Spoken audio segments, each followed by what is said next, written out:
I'm a boss from Pakistan. Since coming to China, I've been chasing a question. What is the real force behind China's speed? Is it the massive factories or the cutting-edge tech?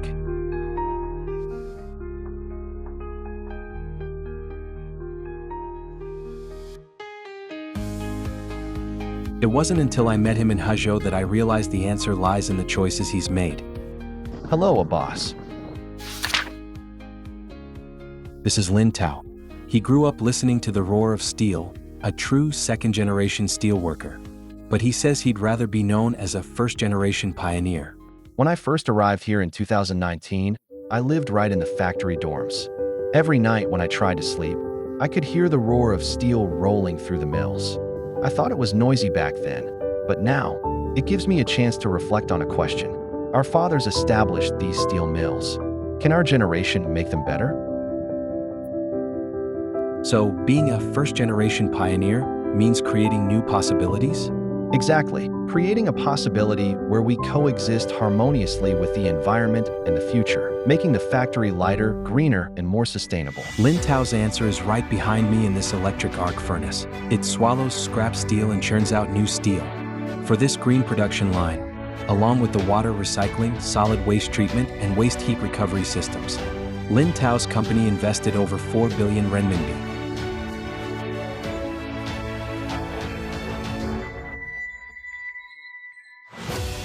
With this green line, short-process steelmaking cuts solid waste by 96% and exhaust gas by 78%. Energy consumption is down 86% and carbon emissions by 80%. We achieve zero emissions through 5 major circulation systems: waste heat power generation, wastewater recycling, solid waste recycling, hazardous waste recycling, and urban mining. This isn't a gamble. It's the only way forward. The steel industry shouldn't be a burden on the environment. It can be greener, lower carbon, and part of the circular economy. I remember clearly, my child once pointed at a distant smokestack and asked, "Dad, why isn't the sky blue?" I realized our generation can't leave a gray sky for the next.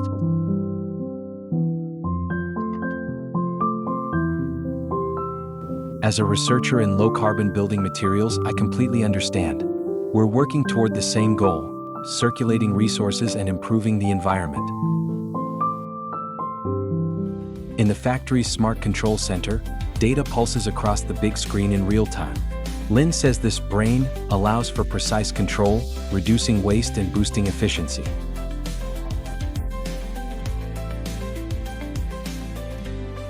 Now, as a deputy to the National People's Congress, Lin carries an even heavier responsibility. He frequently visits scrap yards, joins technical seminars, and drafts proposals. This steel is used in major projects across the country. It becomes beams in hospitals, windows in schools, and bridges spanning rivers. We help draft 9 national industry standards, 3 of which focus on green, low-carbon practices. This is both a responsibility and a recognition of our work. Over the past 3 years of my term, I've submitted 4 proposals focusing on the circular economy, short-process electric furnace steelmaking, and new material industries. Some have already been adopted. I hope to work with my peers to build a green, low-carbon, and intelligent steel materials cluster here in Guangxi. Congratulations on the successful ceremony. Deputy Lin, I see the results of your work are growing more impressive every day. One person's strength is limited, but if we build consensus and join forces, the path to green transformation will be smoother and more solid. I've witnessed how one man nurtured his idea from a seed into a forest. This is a story about our NPC deputies working together to build a green, low-carbon steel industry. Deputy Lin, you've given me the answer. Green steel is both technology and the future. The China speed is supported by first-generation pioneers just like you.